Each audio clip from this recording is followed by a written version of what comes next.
Portanto, professor, tendo em conta que a nossa conferência tem como título 40 anos da Constituição da República Portuguesa, obrigada, uma vez mais, por ter aceito o nosso convite e dava-lhe a palavra, então, para falarmos da Constituição da República Portuguesa e destes 40 anos. Tem a palavra, professor.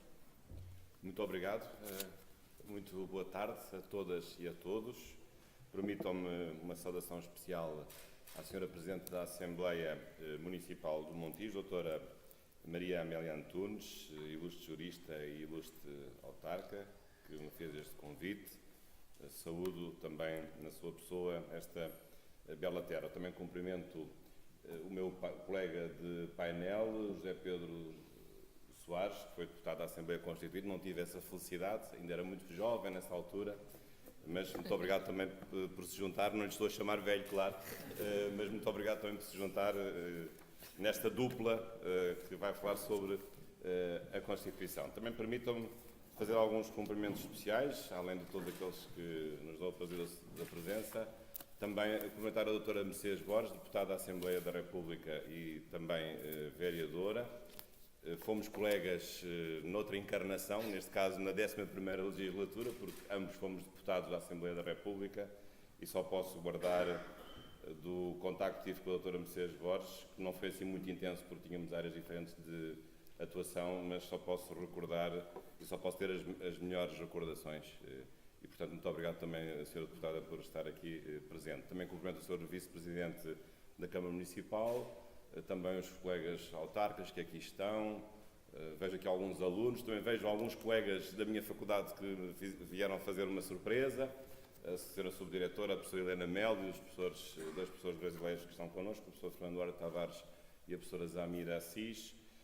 Mas, portanto, cumprimento todos e acreditem que, para mim, esta vinda aqui ao Montijo, logo, ainda por cima, associando ao 40º aniversário da Constituição, tem também um especial significado, que eu passo, num certo sentido, a explicar e não me levem a mal se agora faço aqui uma referência mais pessoal. É que o meu pai e os meus dois irmãos são montijenses.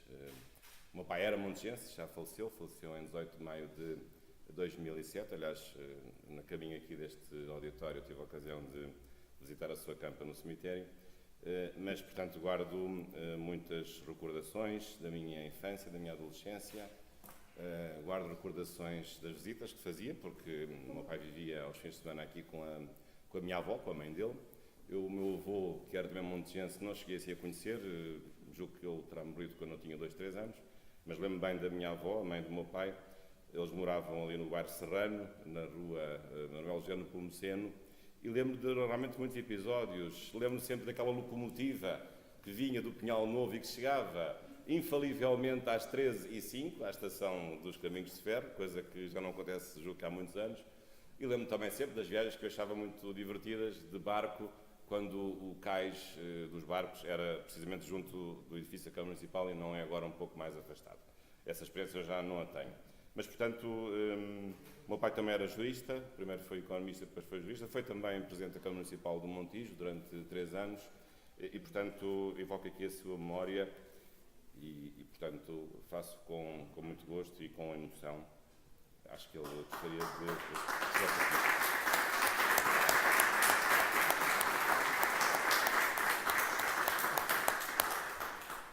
Bom, mas vamos falar agora realmente da Constituição. E este aniversário é um aniversário importante, são 40 anos. Nós comemoramos nestes dias, aliás, vários aniversários, porque o processo de elaboração de uma Constituição não foi um ato instantâneo, mas já agora, para ficarem a saber essas particularidades, nós temos aqui várias datas a assinalar. Como muito bem disse a Sra. Presidente da Assembleia Municipal, a data principal é o dia 2 de abril, porque nesse mesmo dia foi aprovada a Constituição e foi também promulgada pelo Presidente da República, de então, um Presidente provisório, Francisco da Costa Gomes.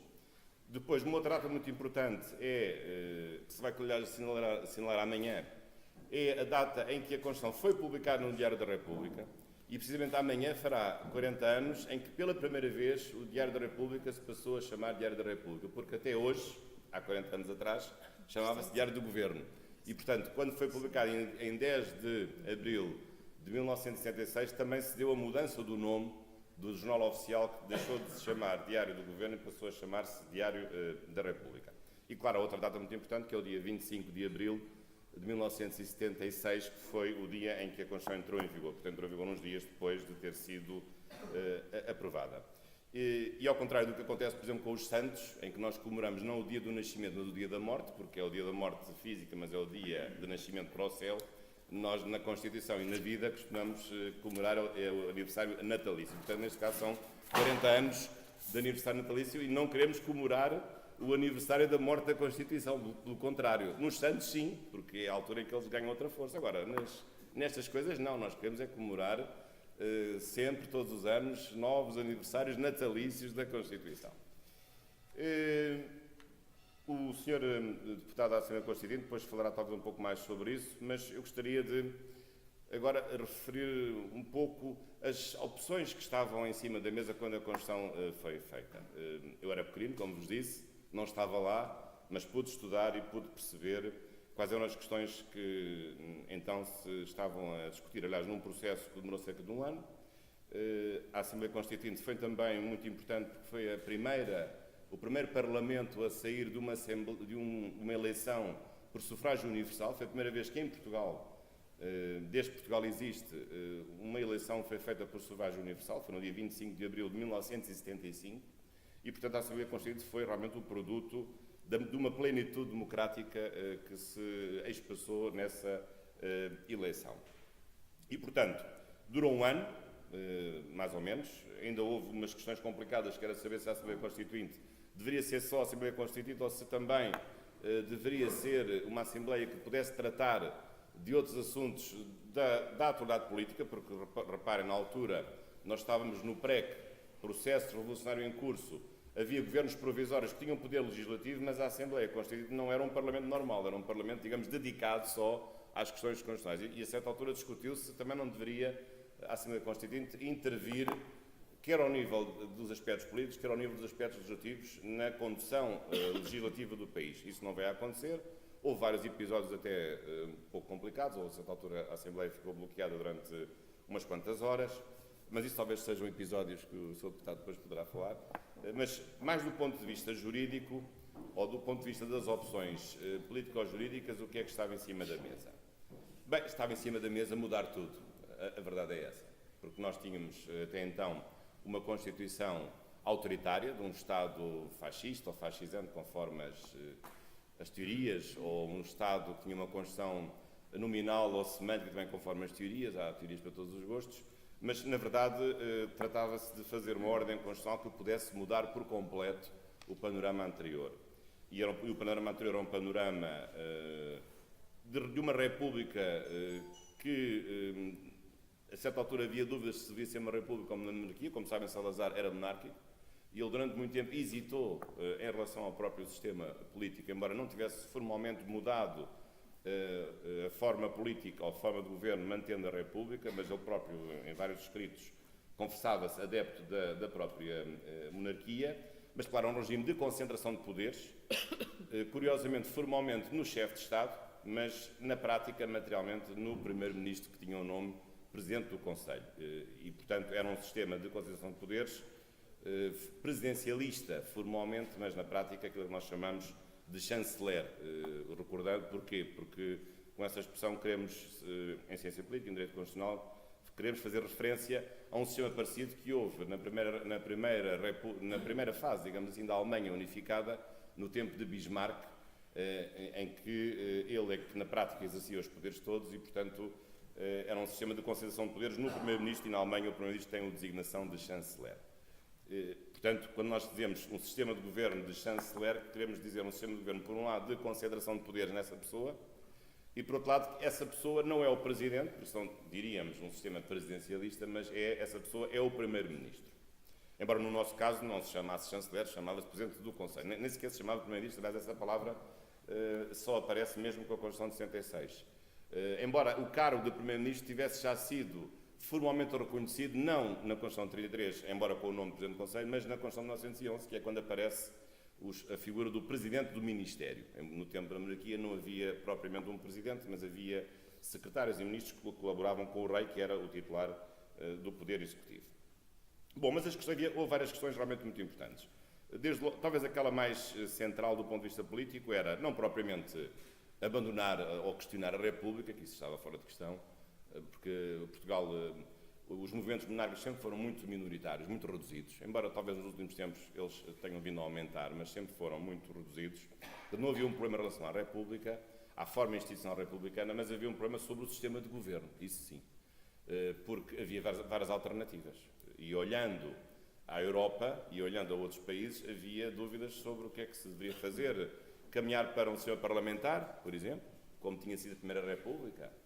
Isso assustava, porque poderia haver o risco de se transformar o regime político português também num sistema de instabilidade, como foi o sistema da Primeira República, com uma multiplicação de partidos de uma forma exagerada e com uma grande instabilidade governativa. Em 16 anos tivemos 44 governos. Acho que este número diz tudo. Mas também havia o risco de se caminhar para um sistema presidencial, embora os sistemas presidenciais sejam democráticos, é o caso dos Estados Unidos, é o caso do Brasil, porque isso poderia trazer também alguns perigos de concentração de poderes na figura do chefe de Estado e portanto, exaltar em demasia a sua proeminência política. E isso não só tinha sido contrariado pelo tempo de Salazar, que, embora a chefia nominal e todos os poderes estivessem no chefe de Estado, mas a tradição não era dar força ao chefe de Estado. A nossa tradição nunca foi essa. Não foi essa no tempo da ditadura fascista, também não foi essa no tempo da Primeira República. E depois também, do ponto de vista de implantar um sistema presidencialista que fosse mesmo em regime democrático, havia um problema do perigo disso depois degenerar rapidamente numa concentração de poderes do ponto de vista do chefe de Estado, que seria um chefe de Estado que também seria ao mesmo tempo primeiro-ministro e titular do próprio governo. Portanto, optou-se por um sistema intermédio, que é o sistema semipresidencial, que é o que está em vigor, embora hoje um pouco diferente daquele que vigorou numa primeira fase, e também havendo uma razão para isso, porque boa parte dos constituintes tinham uma influência doutrinária basicamente de 3 países. A verdade é essa. Da França, era a que dominava, muitos juristas constitucionalistas bebiam muito das ideias francesas, que estavam em grande expansão, a Quinta República Francesa, fundada pelo general de Gaulle, embora ele só uns anos mais tarde é que chegasse a presidente da França. Também um pouco a Alemanha, mas a Alemanha tem um sistema, porque é um sistema federal e, por outro lado, é um sistema parlamentar, racionalizado, aquilo que nós costumamos dizer com esta palavra, um parlamentarismo mitigado, e também um pouco a própria Itália, embora a Itália tivesse um sistema mais parlamentar. Mas, portanto, do ponto de vista da influência, da cultura dominante nas opções que viessem a ser tomadas, de facto, boa parte dos constitucionalistas tinham esta influência e acabou por prevalecer uma visão mais equilibrada dos poderes, que é, no fundo, aquilo que nos dá o semipresidencialismo, porque, diferentemente, quer do parlamentarismo, quer do presidencialismo, o semipresidencialismo é o sistema que melhor distribui os poderes e dá poderes efetivos a 3 órgãos, a um triângulo, digamos assim, não é um binómio, mas é um triângulo. E o triângulo é chefe de Estado, Parlamento e Governo. E, portanto, foi essa a opção, ainda que ao longo destes 40 anos tivesse havido algumas oscilações. Hoje o sistema de governo é um sistema mais parlamentarizante do que propriamente presidencializante, porque, entretanto, alguns poderes que o chefe de Estado tinha deixaram de existir, quer por razão formal, quer por uma razão prática o grande combate político se concentrar no governo e no Parlamento. Porquê? Porque aqueles que querem ser chefes das maiorias políticas e partidárias normalmente querem ser primeiros-ministros e não querem ser presidentes da República. Portanto, isso automaticamente desloca o centro da decisão política para o governo e não para o chefe de Estado, até porque também não teria poderes para o efeito. Depois também havia outra questão muito importante, que era a questão da instauração de um Estado de Direito. De um Estado de Direito que nós chamamos material, não um Estado de Direito formal, porque, até desse ponto de vista, a Constituição de 33 era perfeita, porque a Constituição de 33 até dizia, a certa altura, que o Estado se limitava pelo direito e pela moral. Só faltava acrescentar a religião. Também na prática existia. Mas, portanto, o direito do Estado era limitado, ou o Estado era limitado pelo direito, o poder político pelo direito e pela moral. Portanto, quem lesse essa Constituição ficaria encantado. Então, mas afinal, não há Estado mais direito do que este, porque este Estado está limitado ao direito. É ele próprio que o diz. Pois, mas isto nós não chamamos Estado de Direito, chamamos Estado de mera legalidade, que é uma coisa diferente. Ou então fazemos a distinção entre Estado de Direito formal e Estado de Direito material. Porquê? Porque a Constituição 33 era muito hábil. Quem lê à primeira vista fica enganado. Portanto, cuidado, quando ler a Constituição 33 não se deixem enganar.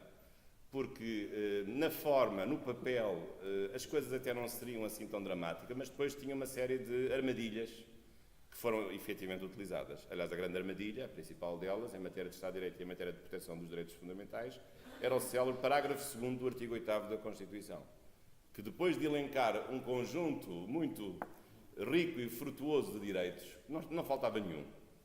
A verdade é essa. Vão ver, o artigo 8º da Constituição 33 tinha um parágrafo 2º a dizer o seguinte: pode o Parlamento ou pode a lei regular o exercício destes direitos para evitar a perversão da opinião pública. Ora, aqui está o alçapão medonho, em que depois, pela via da lei ordinária, o que é que sucedeu?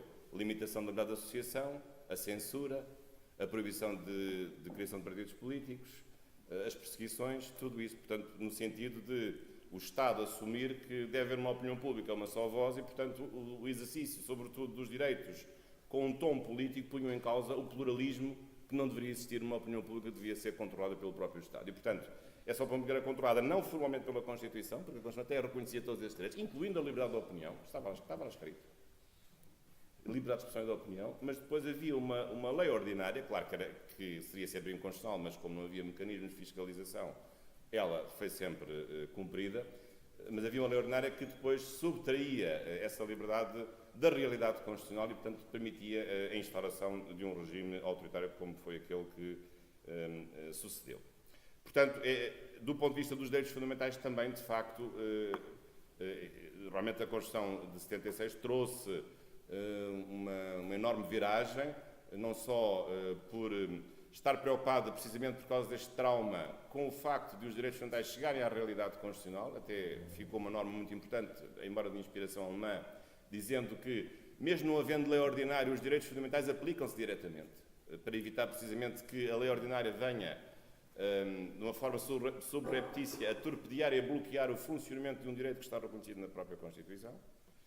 Isso foi de facto uma grande conquista. Para além de, também, em matéria de direitos fundamentais, direitos humanos, a Constituição se filiar logo também numa âncora, essa indestrutível e absolutamente incontroversa, que era a âncora e é da Declaração Universal dos Direitos Humanos. E, portanto, também a Constituição trouxe para dentro de si, para evitar quaisquer dúvidas, que os direitos que estaria a reconhecer seriam sempre interpretados num ambiente próprio, que é um ambiente insuspeito, o ambiente da proteção internacional dos direitos humanos, até dando valor à própria Declaração Universal dos Direitos Humanos no artigo 16.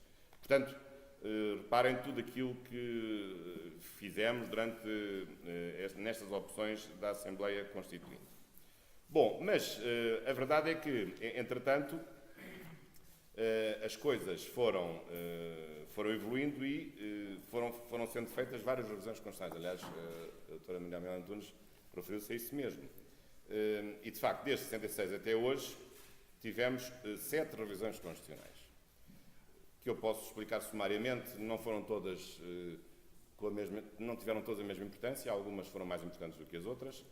Em 82 foi muito importante porque também terminou um período de transição.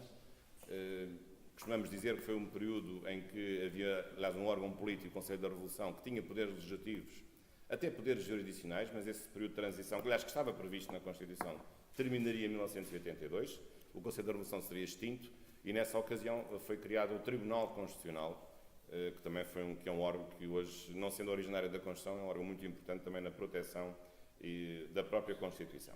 Portanto, em 82 houve aquilo que nós chamamos, entre aspas, sem qualquer ofensa aos militares, mas houve a chamada civilização do sistema político, com a extinção de um órgão que era apenas militar, que era apenas escolhido pelos corpos militares, e que não tinha qualquer base de legitimidade democrática, mas, no entanto, exercia poderes legislativos de elevadíssima importância, até de poderes de natureza jurisdicional. Não foi a única alteração que se fez, mas essa foi, porventura, a mais importante. Depois, em 89, a segunda, foi também importante por duas razões fundamentais. Primeiro, porque foi a revisão que trouxe a possibilidade de haver um referendo político-legislativo.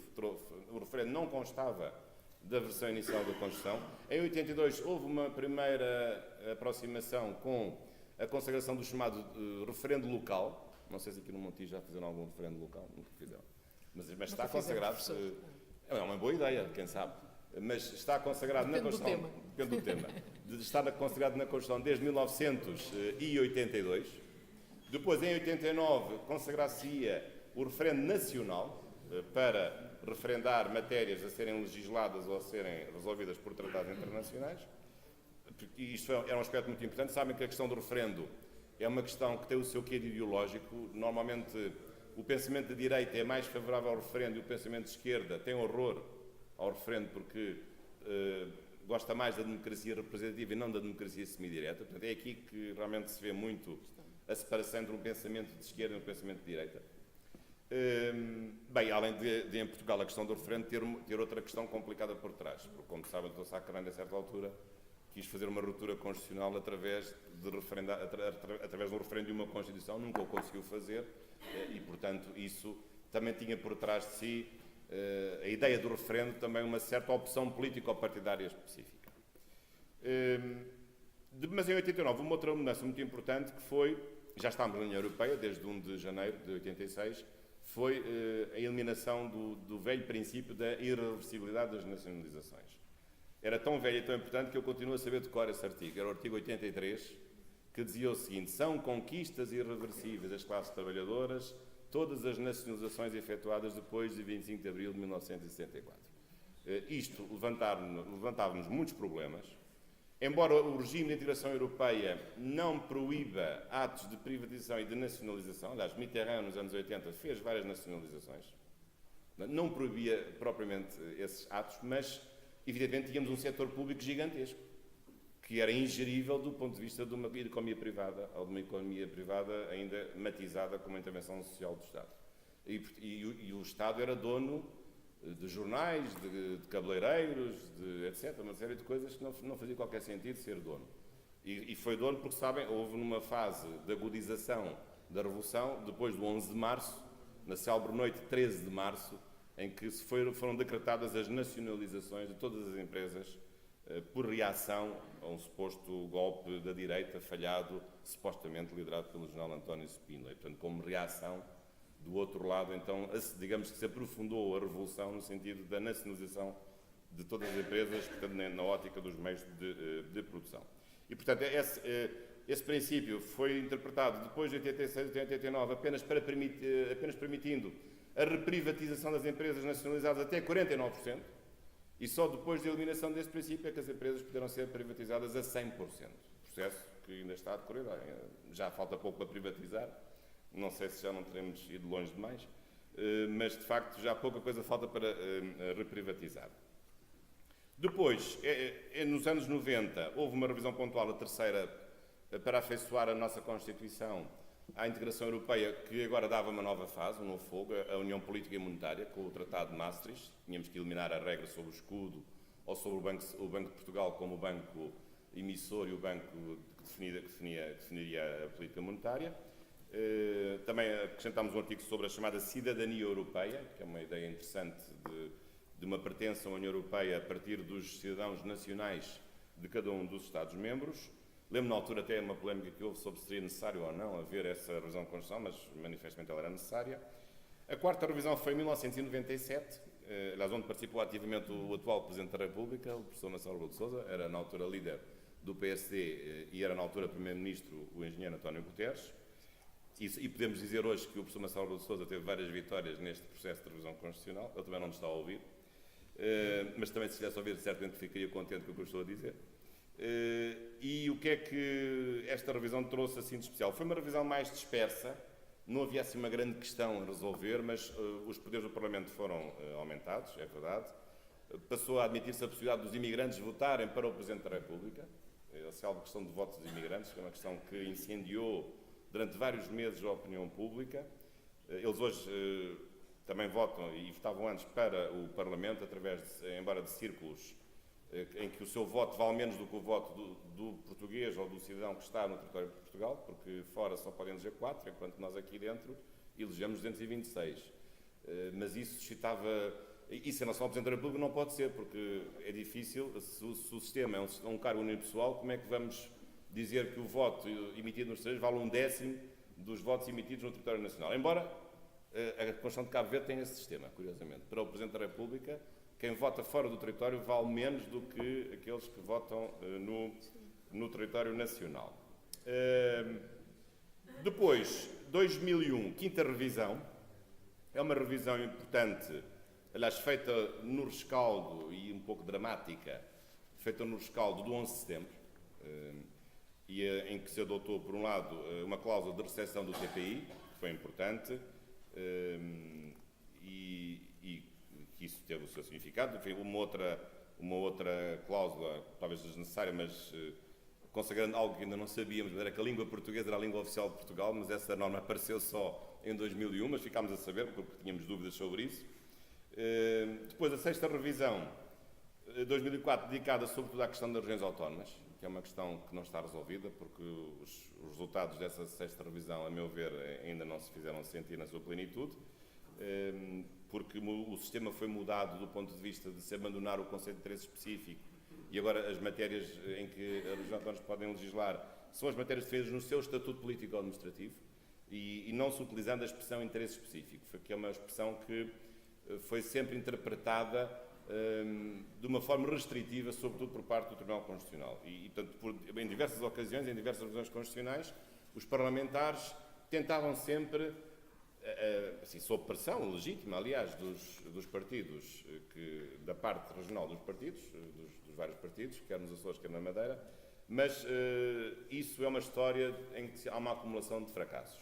Ainda estive na quarta-feira em Ponta Delgada, no Encontro Internacional de Advogados, e falei um pouco sobre isto, e de facto, apesar do sistema ter mudado, na verdade continuamos a assistir a decisões do Tribunal Constitucional em que parece que o Tribunal Constitucional não reparou que pelo caminho apareceu uma sexta revisão constitucional. É um assunto que agora vai ser retomado, porque quer da parte dos Açores, quer da parte da Madeira, embora a Madeira aqui esteja um pouco mais atrasada porque ainda não fez uma revisão do seu estatuto, enquanto que os Açores já fizeram depois desta alteração constitucional de 2004. E a última revisão foi em 2005, por incrível que pareça, foi feita apenas num único artigo, no artigo 295, para permitir que no futuro se pudesse fazer um referendo sobre tratados europeus. Perguntarão, mas porquê então uma revisão só por causa disso? Porque a questão é uma questão complicada, nos seguintes termos. O referendo que nós temos em Portugal não é como noutros países, como é o caso, por exemplo, da Itália, não é um referendo que se projete sobre textos pré-elaborados. Não é um chamado referendo abrogativo, que é o caso italiano, ou um referendo normativo. No referendo, quer dizer, quem o faz, apenas pode fazer perguntas, e até 3 perguntas, sobre 3 questões, digamos assim, dentro do mesmo tema. Não vai mostrar alhos como galhos, como também já aconteceu naquele referendo que foi chumbado pelo Tribunal Constitucional na questão da coadoção. Então, só que o problema da integração europeia, cada vez que se fez uma alteração aos tratados, o Tratado de Amsterdão, ou na altura, lembra-se do Tratado da Constituição Europeia, que acabaria por não vingar, porque houve vários países que disseram que não, em 2 referendos, pelo menos, a França e a Holanda. A dificuldade era perguntar aos portugueses, em 3 perguntas, aquilo que fosse a essência da alteração a discutir. E, portanto, havia sempre questões ou que ficavam de fora, ou questões que qualquer pergunta que se fizesse seria sempre uma pergunta capciosa. E, portanto, nunca o Tribunal Constitucional acabaria por não aceitar que as perguntas fossem válidas, porque achava que se 12 alterações apenas podemos escolher perguntar sobre 3, então isto não é um referendo válido do ponto de vista de os portugueses pronunciarem sobre a substância da coisa. Então qual foi a técnica? A meu ver, bem, uma boa ideia. Então vamos abrir uma exceção. Se for um tratado europeu, não fazemos nenhuma pergunta sobre se concorda com o aumento dos comissários ou não, se concorda com as competências residuais da União Europeia, ou se concorda se a União Europeia deve ter uma política de segurança e defesa. Não vamos fazer nenhuma pergunta deste género, não fazemos nenhuma pergunta substancial, apenas perguntamos, concordam ou não concordam com a ratificação do tratado? Claro que o problema é este. Coitado do português, tem que todas as noites dedicar 10 minutos de leitura a um tratado que tem 400 artigos ou 500. Mas, portanto, já não se faz nenhuma pergunta que, qualquer que ela fosse, seria sempre capciosa e seletiva da realidade. E então atira-se com a realidade para cima do próprio eleitor, do próprio votante. E o votante trata de resolver essa realidade. Foi a única exceção, porque realmente não parece muito curial que num referendo se vá perguntar ao cidadão, que não é jurista, que vá agora ler um diploma que está em projeto e que se vai pronunciar sobre um diploma que tem 200 artigos ou tem 50, nem sequer perceberá uma boa parte daquilo que lá está escrito. Portanto, foi uma exceção, só que, exceção criada, estava tudo pronto para podermos ter um referendo sobre o novo tratado que estava para aparecer, que por acaso até foi o Tratado de Lisboa, já agora, 2 anos depois, logo por azar, não houve referendo nenhum, porque o tratado foi aprovado, dizendo-se que afinal aquilo era diferente já da Constituição Europeia e por acaso não era bem verdade, e portanto que era desnecessário e portanto esteve o pobre legislador de revisão constitucional a fazer a última revisão para ter tudo pronto, para fazer um referendo sobre um tratado europeu. Ora, quando veio essa possibilidade, não usou essa faculdade de convocar o referendo. O que eu lamento muito, aliás, na altura pronunciei-me asperamente, eu e não só, e de vários partidos, o Partido Socialista também, de várias pessoas, asperamente contra essa possibilidade, que foi contra a privação que os portugueses sofreram de não se poderem pronunciar sobre essa matéria. Para terminar, porque o tempo já vai longo, estamos aqui 40 anos depois. Então, 40 anos depois, a Constituição está de boa saúde? Está, julgo que sim. A Constituição é boa? É, claro, sem dúvida. A Constituição é efetiva? É efetiva. Mas também é verdade que a Constituição tem vindo a sofrer alterações, e bem, aliás, se a própria Constituição prevê, dentro de si própria, mecanismo de revisão, é porque está ciente, ou sempre esteve ciente, de que tem de adaptar-se à realidade. E que a realidade muda. Mas é que mudou mesmo. Não são só os meus cabelos brancos que não os tinha quando vinha cá ao Montijo ter com a minha avó. Não, é que em 40 anos mudou tudo. Uma iniciativa privada que hoje existe na saúde e na educação que não existia nos anos 70. Um mundo global que não existia nos anos 70, uma integração europeia que não existia nos anos 70, novos direitos que não existiam nos anos 70, uma cooperação lusófona que não existia até certo ponto, que só passou a existir depois da queda do Muro de Berlim, num outro contexto. Portanto, muita coisa mudou e a Constituição, apesar de tudo, tem vindo a afeiçoar-se a essas alterações, tem vindo a incorporar essas alterações. Isso é verdade e é preciso ser justo. Mas a Constituição continua pronta, a meu ver, para enfrentar esses desafios, e porventura agora um desafio que está em cima da mesa é o desafio, que é aquele que nós aqui sentimos mais ao nível de Portugal, além das questões internacionais que não estão resolvidas, que é o desafio da reforma ou da reconfiguração do sistema político. Não é deixarmos de ter democracia, é termos mais democracia, em que os cidadãos possam ter mais vontade de votar, se abstenham menos, acreditem mais nos políticos, os políticos sejam mais credíveis, mais capazes, sejam um produto de uma seleção criteriosa, até internamente abrindo-se aos eleitores em geral, como é o caso agora das primárias, que estamos a viver nos Estados Unidos.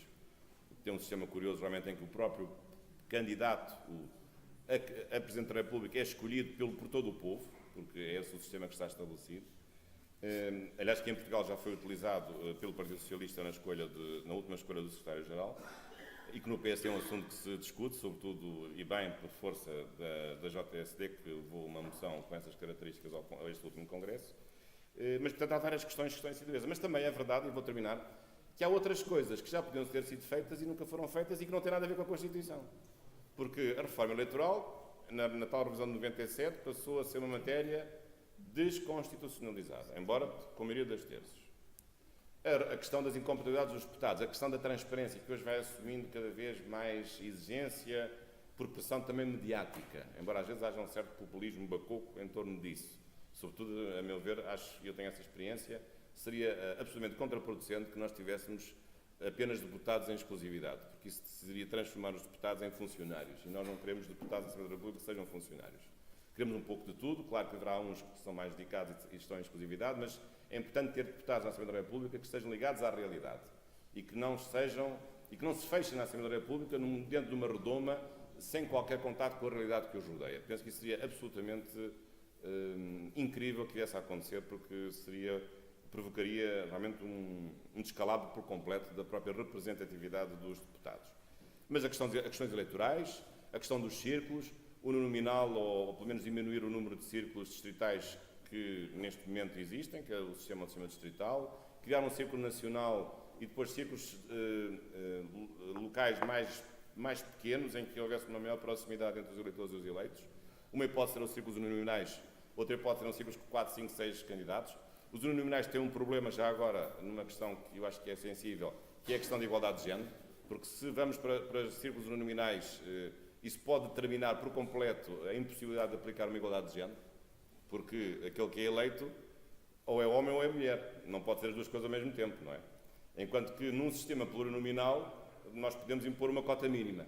Por exemplo, se forem 4, podemos dizer que tem que ser 2 mulheres e 2 homens.